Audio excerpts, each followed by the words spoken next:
Hello বন্ধুরা, আশা করি সবাই ভালো আছো।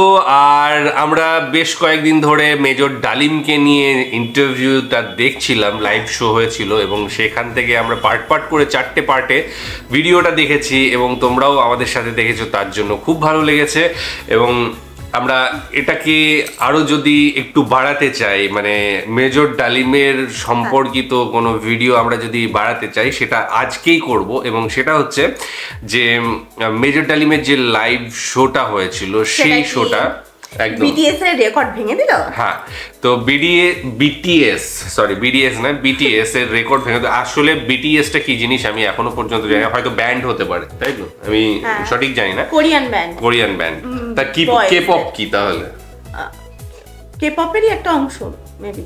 আচ্ছা, কে-পপ আমার মনে হয় এটা 7জন ছেলে মিলে লিড করে। ও না, আমি আবার দেখেছি ইন্ডিয়া থেকেও একজন বিটিএস এর কেউ আছে হয়তো, একটা মেয়ে এরকম শুনেছি আমি। ঠিক আছে, তো কিভাবে কি হয় না হয় আমি জানি না। কিছু কিছু ক্ষেত্রে দেখি যে বিটিএস বা কে-পপ এই সমস্ত জিনিসগুলো যখন থেকে এসেছে, কিছু কোরিয়ান ছেলেকে দেখতে পাচ্ছি যারা একটু সাজুগুজু বেশি করে, তো সেই ধরনের ক্যারেক্টারগুলোকেও দেখতে পাচ্ছি। তোমরা একটু জানিও, সব জায়গায় ফ্যান রয়েছে। ঠিক আছে, তো বিটিএস বা কে-পপ আমি এই সম্বন্ধে কোনো ধারণা নেই, এটুকু জানি যে কোরিয়ান বা এরকম কিছু একটা ব্যান্ড হবে, অনেক মেয়েরা পছন্দ করে বিটিএস। তো সাধারণত সেরকম পাবলিক রয়েছে।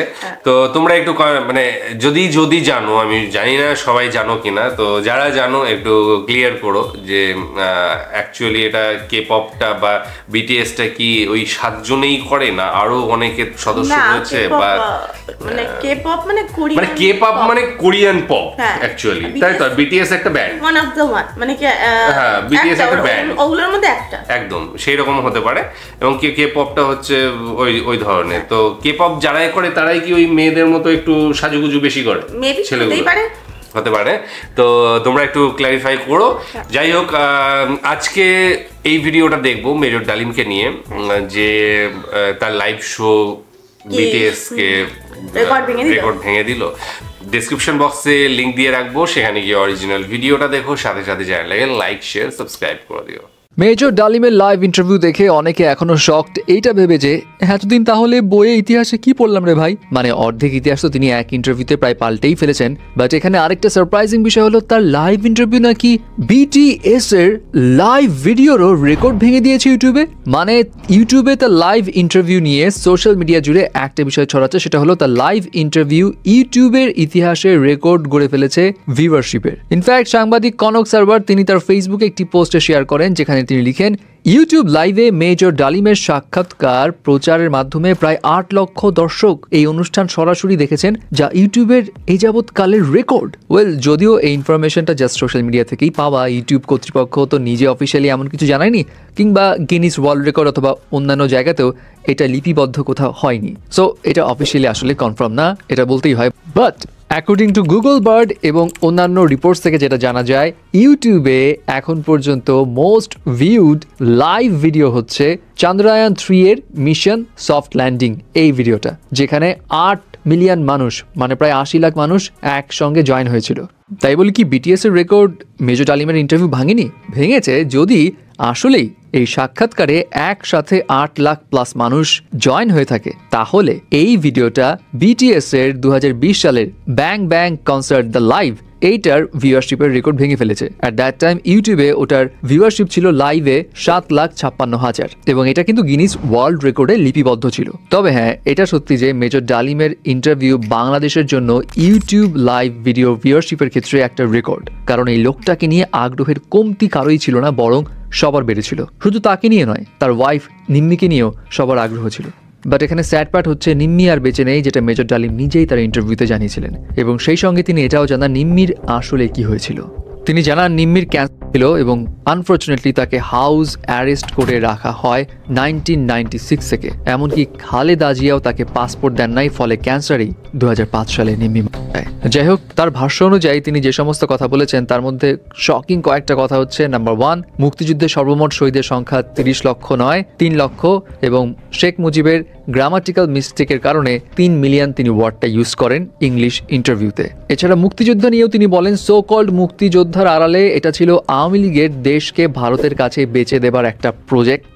এছাড়া জিয়াউর রহমান নিয়ে তিনি বলেন, আল কোরআনের শপথ করে জিয়া অগাস্ট বিপ্লবীদের সাথে থাকার ওয়াদা করেন, কিন্তু পরে তিনি ক্ষমতা সুসংহত করতে 4,000 লোককে মৃত্যুদণ্ড দিয়েছিলেন। এছাড়া তার দাবি বুদ্ধিজীবীদের হত্যা করেছিল ভারতীয় বাহিনী। মোট কথা তিনি এমন কিছু কথা বলেছেন ওভারঅল পুরো ইন্টারভিউতে, যেটা দেখে অনেকেই অ্যাকচুয়ালি শকড এবং অনেকে এটাই ভাবছে ইতিহাস কি আসলে এত বিকৃত করা হয়েছে। এনিওয়ে, এখন তার ওভারঅল ইন্টারভিউ যদি আপনি শুনে থাকেন তাহলে আপনার কি মতামত সেটাও কিন্তু জানাবেন। মেজর ডালিমের যে লাইভ শোটা দেখলাম অ্যাকচুয়ালি সাংবাদিক ইলিয়াস হোসেনের সাথে, সেখানে যে আমি সত্যি বলতে কি লাইভ দেখিনি, আমরা পরে দেখেছি, এবং যেটুকু শুনলাম যে 8 লক্ষ ভিউয়ার্স ছিল তখন লাইভে।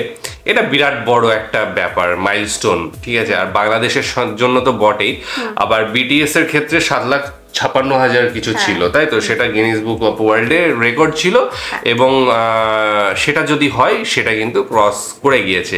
এইবার যদি বলি যে ইসরোর যে চন্দ্রয়ান 3 ছিল, সেটার ক্ষেত্রে সফট ল্যান্ডিংটা, সেটা কিন্তু অবশ্যই প্রচুর মানুষ দেখেছিল। ইভেন আমিও যখন দেখছিলাম, মানে আমিও দেখেছি, এবং মোটামুটি প্রত্যেকেই দেখেছে। তো সে জায়গায় 8 মিলিয়ন, মানে 80 লাখের ওপরে কিন্তু মানুষ দেখছিল সেই মুহূর্তে, ঠিক আছে, অন্তত অনলাইনে, এবং টিভি ফিভি তো বাদ রয়েছে। তো থ্রু ইন্টারনেট সবাই কিন্তু যে লাইভটা চলছিল, ইউটিউব বলো বা ফেসবুকে বলো, সেখানে কিন্তু ইউটিউবের ক্ষেত্রে 8 মিলিয়ন ছিল। সুতরাং এই রেকর্ডটা কার রয়েছে সারা ওয়ার্ল্ডে সেটা আমার জানা নেই, তবে এই ইসরো কিন্তু এটা ছিল। বাদ বাকি যে কথাগুলো বলা হলো যে তার গ্রামাটিক্যাল মিস্টেকের জন্য বঙ্গবন্ধু 30 লক্ষ নয়, ওটা 3 লক্ষ হবে, বা মেজর ডালিমের যিনি স্ত্রী ছিলেন মিমি, তার মৃত্যু কিভাবে হয়, এবং এই সমস্ত ঘটনাগুলো আমরা কিন্তু এর আগের ভিডিওতে, যেটা লাইভ টক শো ছিল, সেখানে কিন্তু আমরা দেখেছি, সেগুলো নিয়ে আলোচনাও করেছি। সুতরাং এই নিয়ে আর বিস্তারিত যাব না, এর নিয়ে প্রচুর আলোচনা হয়েছে, এবং লাইভ শো এর আগেও প্রচুর আলোচনা হয়েছে মেজর ডালিমকে নিয়ে, এবং আগামী দিনে কি হবে সেটাও আমরা দেখবো হয়তো, বা মেজর ডালিমকে আবার কোথাও দেখতে পাবো, বা অন্য ইউটিউবাররা সাথে তার হয়তো যে সাক্ষাৎকার সেটা হয়তো দেখতে পাবো। একবার যখন সামনে এসেছেন হয়তো বারবার তাকে দেখতে পাবো। অন্যান্য যারা এই ধরনের বিপ্লবী ছিলেন তারাও বলা হলো যে মেজর ডালিম কিন্তু অনেকটাই ইতিহাস পাল্টে বলেছেন না, মানে এতদিন যা পড়ানো হতো বা জানতো মানুষ, সেটা থেকে একদম ভিন্ন মানে কথা তিনি বললেন, যার ফলে লাগছে যে সত্যি আমরা যেটা জানতাম সেটা আদৌ ঠিক জানতাম কিনা, এই জিনিসটা এখানে বলতে চাওয়া হয়েছে। তো অবশ্যই সেটা কি বলবো, ইতিহাসে যেটা খুঁজে বেড়ানো হয় যে প্রমাণ, সে প্রমাণ সাপেক্ষ সেই কথাগুলো তিনি যেটা বলছেন এবং যেটা পড়ানো হয়েছে সেগুলোর মধ্যে কোনটা বাস্তব, কোনটা হয়েছিল ঘটনা, হ্যাঁ সেটা অবশ্যই খুঁজে বার করা দরকার। এবং তিনি যেটা বলেছেন সেটাও অবশ্য প্রচুর মানুষ ধারণা সেটাই ঠিক, এবং তার কথাগুলোর মধ্যেও অনেক যুক্তি রয়েছে, এবং প্রচুর যুক্তিতর্কের মানুষও রয়েছে যে যারা এগুলো নিয়ে কথা বলতে পারেন, কথা নিয়ে আলোচনা করতে পারেন, এবং আলটিমেটলি যেটা দরকার সেটা হচ্ছে যে সঠিক ইতিহাসটা জানা। সেটা একমাত্র পরবর্তী সমালোচক যারা বা তার্কিক যারা বা প্রমাণ নিয়ে যারা কথা বলেন বা লেখেন, তারাই আলোচনা করে বা কিছু একটা বের করে সেটাকে কিন্তু নিয়ে আসতে পারেন সবার সামনে। হ্যাঁ, এবং এর জন্য একটা সুষ্ঠু সরকার দরকার যারা সঠিকভাবে নিয়ন্ত্রণ করবে। যদিও আমরা দেখেছি বারবার যে যখন যে ক্ষমতায় আসে সেই মানে সেটা বিভিন্ন দেশে, সব দেশের ক্ষেত্রেই হয়ে এসেছে। কখনো রাজা এসেছে, বাদশাহ এসেছে, তাদের ক্ষেত্রেও হয়েছে যে রাজা বা বাদশাহ এসেছে বা যে ক্ষমতায় এসেছে তার অনুসারে, তার ইচ্ছা অনুসারে ইতিহাস কিন্তু পাল্টানো হয়েছে, এবং সেইটা যাতে না হয়, হ্যাঁ সঠিক ইতিহাসটা যাতে আসে সেই জিনিসটা অবশ্যই আসা দরকার। বাংলাদেশের ভবিষ্যতের প্রজন্মরা যাতে সঠিক ইতিহাসটা জানতে পারে, একদম সেটার কিন্তু অবশ্যই বন্দোবস্ত করা দরকার। যাই হোক, আজকে ভিডিওটা এখানেই সমাপ্ত করছি। আশা করি তোমাদের ভালো লেগেছে, আর ভালো লাগলে অবশ্যই তোমাদের মতামতটা জানিও। আর তোমরা কি দেখতে চাও প্লিজ একটু কমেন্ট সেকশনে জানিও, আমাদের খুব উপকার হয়। মানে না হলে খুঁজে বের করা একটু চাপের, যাই কি তোমরা কি পছন্দ করো সেটা হলে ভিডিও বানালে ভালো হয়, তোমরা সেটা ইন্টারেস্ট পাবে ভিডিওটা দেখার জন্য। একদম। তো আজকের মতো এখানেই শেষ করছি, আগামী দিন আবার আসছি অন্য কোনো ভিডিও নিয়ে। ততক্ষণের জন্য স্টে টিউনড, বাই।